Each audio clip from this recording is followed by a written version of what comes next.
Hello everyone. The program that we are going to do today is based on function overloading. So before we start, let me tell you the definition of function overloading. Function overloading, in function overloading, the name of the function is same, but it performs different tasks. So in this example, as you can see on the screen, there are two different figures. One is circle, another one is square. In order to calculate the area of a circle, the formula is pi r square, and radius is the variable that has to be entered by the user. And in order to calculate the area of a square, the formula is side into side. In this case also the user has to enter one variable, that is side. In both the cases, when we are implementing function overloading, the name of the function will be same. What will be different is the function signature. So what is function signature? It is the number and types of parameters. So that means in circle, the number of parameter is 1, that is radius, and in square, the number of parameter is also 1, that is side. So how will you distinguish between these two functions? So in order to distinguish between these two functions, what we need to do is, we need to declare these two variables, that is radius and side, with different data types. So that means if one is double, another one has to be float, and if one is float, another one has to be double. So in that case, the function can be overloaded. Now let us write a program to implement function overloading. Import java.util, a package that includes scanner class. The name of the class is overload. So as I've told you in the previous video that we don't include main function out here since we are writing user-defined function. So I'm writing the name of the function as area, and this will calculate the area of a circle. As you know that the formula to calculate the area of a circle is pi r square, so I'm declaring my variable whose data type is double.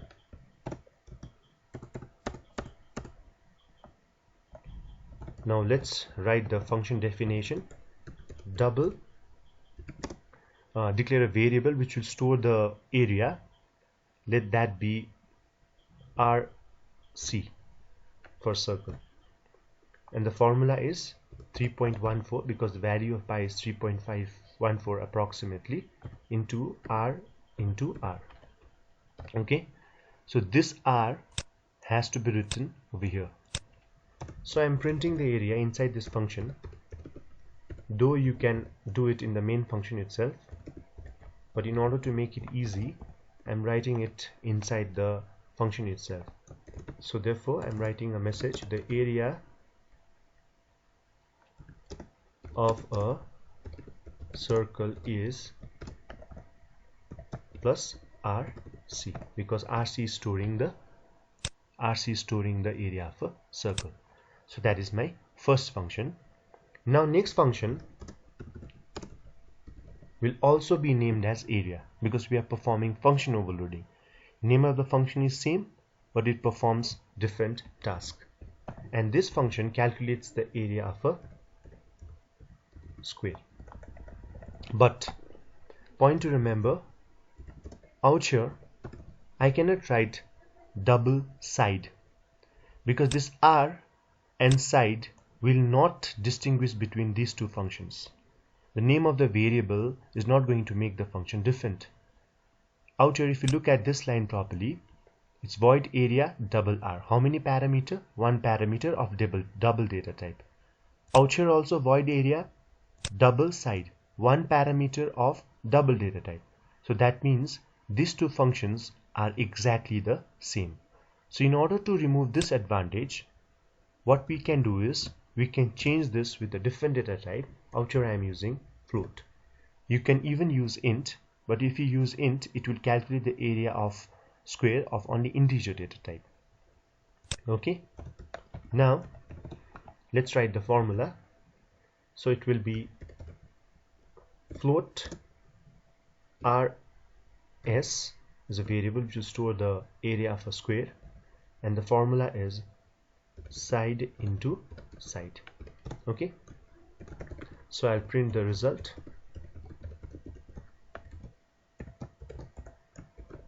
The area of a square is plus RS. Okay, so now here you have void area and here also you have void area. Here the number of parameters is 1. Here also the number of parameters is 1, but the data type is different. So that means the function signature in these two functions are unique. Okay, so this will help you to overload the function with the same name area. Now let's write the main function so that we can call the function that is declared above, public static void main. This is the syntax to declare the main function, args.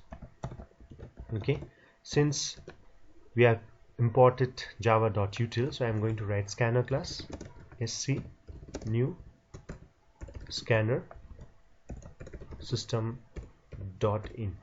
Okay, now we have to create the object of our class, which I have told you in the previous video.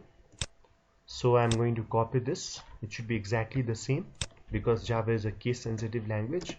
Let the name of the object be ob new overload. So this is the syntax to create the object of your class. Okay, so before you call this function void area of circle and void area of square, okay, you need to accept the radius from the user, and I have not done that in this function and in this function. So you can do that in the main function. Okay, so in order to give a choice to the user, you can even use switch case, but right now I'm not using switch case. Switch case can be included inside the main function. Okay, so let's write the first message, system.out.println,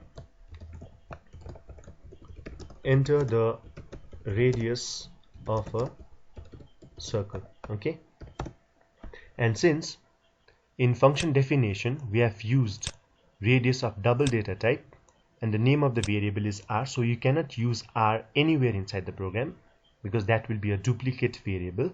So I'm going to use a different name for the variable. Let that be double r1, and in order to accept a double data type we write sc.next double. So next double helps you to accept a double data type. Okay, so after you accept the radius, the next thing that you have to do is you have to call the function, and in order to call, I'm writing ob.area and r1. Okay, so when you write this line is known as function call statement. So function call statement will call the function and it will pass the variable r1. Let's say that the user has entered 2.4, so 2.4 will be given to r1 and r1 will give that value to r. So r will receive 2.4 and it will enter inside the function and it will calculate 3.14 into 2.4 into 2.4, and it will be stored in a variable rc, and finally it will print the result. So that is how the function is calling itself. Now in order to calculate the area of a square, we need to enter the side. So I'm printing the message, enter the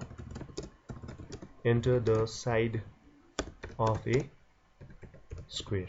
Okay, and what is the data type out here? It's float. So out here also it should be float, but the name of the variable should be different.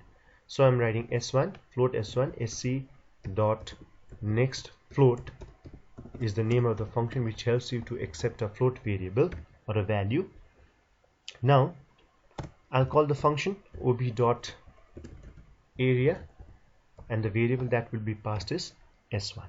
Okay, so s1 will receive the value from the user, and now what happens next? Please listen to this properly. Let's assume that the user enters the value 2.5. So 2.5 is stored in s1. Okay, and ob.area will be called. Now if you look at the functions, these two functions, the name of the functions, both the functions are same. So always remember that whatever appears first will be called first. So ob.area will be called with the value s1, that is 2.5, that is a float data type. So it will go to the first function. Okay, now it will compare. The name of the function is area, right? Out here it's double R, but out here the data type is S1, or the data type is float. So float and double will not match each other, so this function will not be executed. So it will move on to the next function where the data type is float and the number of parameter is 1. Out here also the data type is float and the number of parameter is only 1. So the second function will be called. Okay, so that is how the function is executed. That means it is matching the number and the types of parameters, or you can say it is matching the signature. Okay, so let's see whether the function will get executed or not. If there are any errors, we'll try to correct it. So let's compile the program. No syntax errors. Sorry.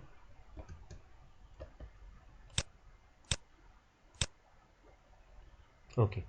Enter the radius of a circle. So let's enter anything, let's say 5. The area of a circle is 78.5. Okay. Now it's telling you to enter the side of a square. Let's enter 4. So that should give me 16. So the area of a square is 16.0. Okay. So let's try with another value. Radius of a circle, let's say 3. So the area of a circle is 28.25 and so on. Enter the side of a square. Let's type 5. That should give me 25. So 25.0. So that means this program is working. So that is how we can overload a function. I hope you understood. So if you have any problem, you can leave your comment below this video.